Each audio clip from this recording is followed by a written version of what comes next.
एक छोटे से हार श्रृंगार के पौधे से, जिसको कि आप गमले में भी अगर लगा कर रखते हैं तो भी उससे सैकड़ों फ्लावर्स ले सकते हैं। Hello friends, welcome back to my YouTube channel Sinha's garden and blogs. तो फ्रेंड्स, कैसे हैं आप सभी लोग? आई होप कि आप सभी लोग ठीक ही होंगे। तो ये देखिए कितना छोटा सा ये प्लांट है और सिर्फ कलियां ही कलियां देख रहे होंगे। और इस प्लांट का बहुत ज़्यादा समय भी नहीं हुआ, पिछले साल ही मैं लगाई थी।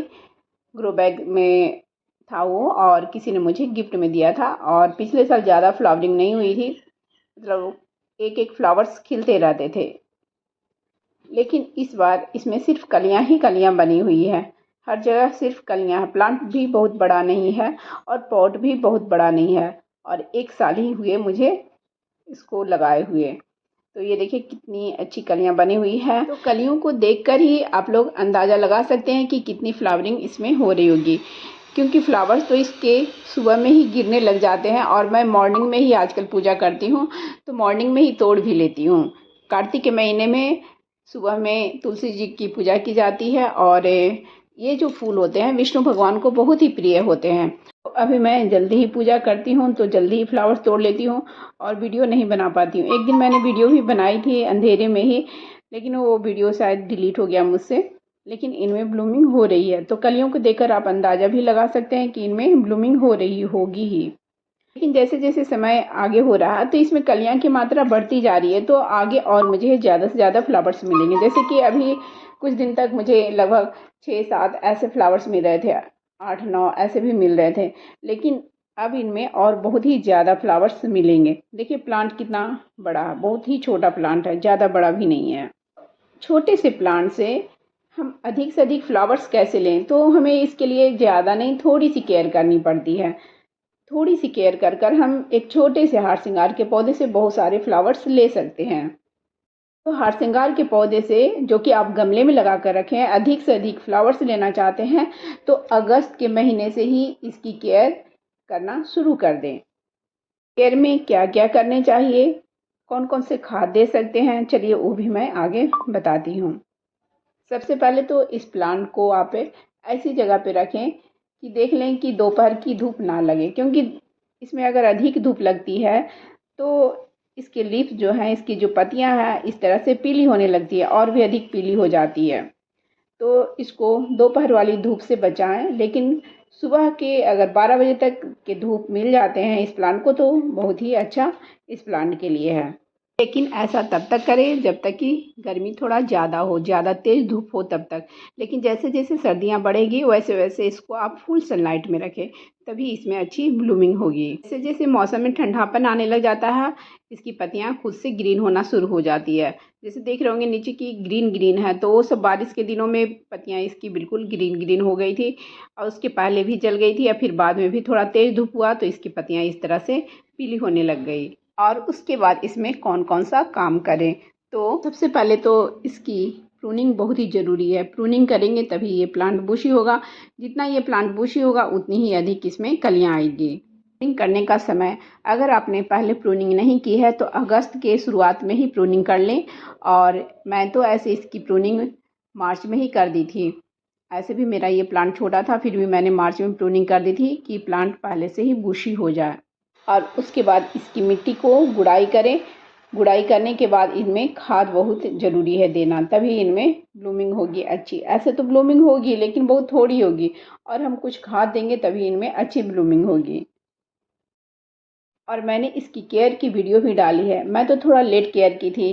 मैं सितंबर के शायद फर्स्ट वीक में इनमें खाद वगैरह डाले थे, और पहले डालती तो और पहले से ही अच्छी ब्लूमिंग इनमें स्टार्ट हो जाती।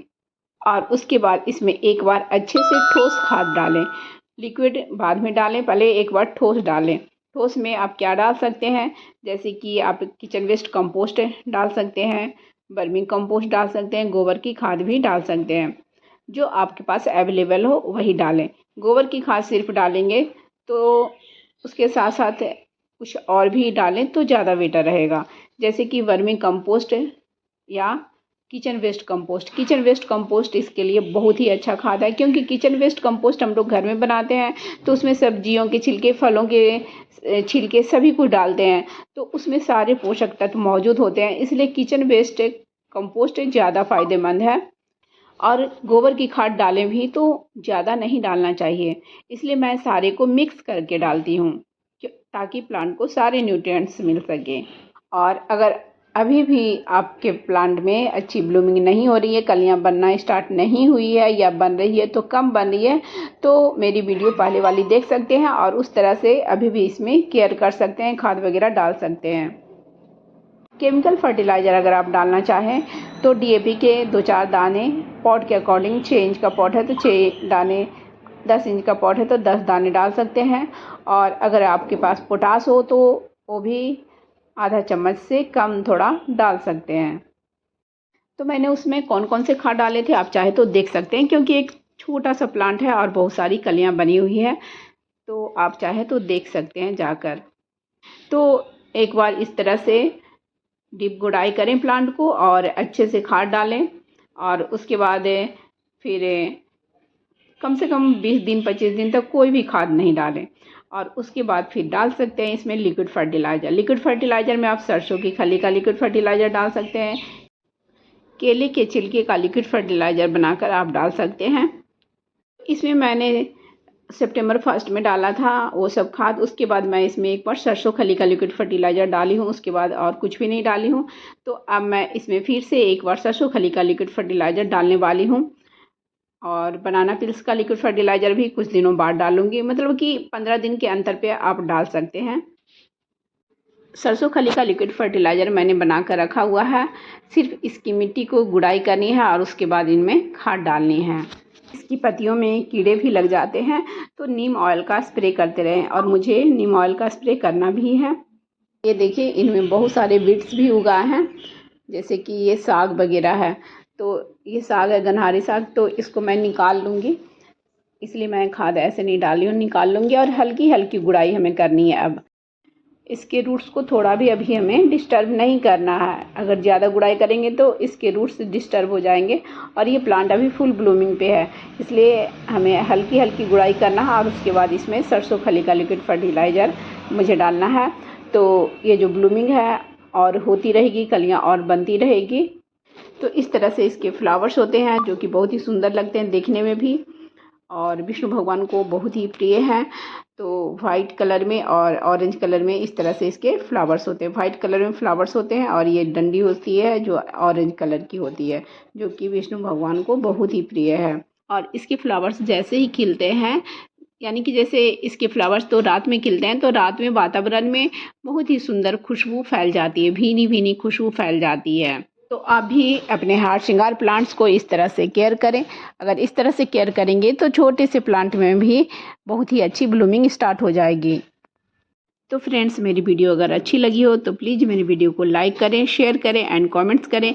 और मेरे चैनल में जो पहली बार आए हों तो प्लीज़ मेरे चैनल को पहले सब्सक्राइब कर लें, बेल आइकन्स को भी प्रेस कर दें ताकि जब भी मैं अपनी न्यू वीडियो डालूँ तो उसकी नोटिफिकेशन आपको समय से मिल जाए। Bye bye friends, thanks for watching.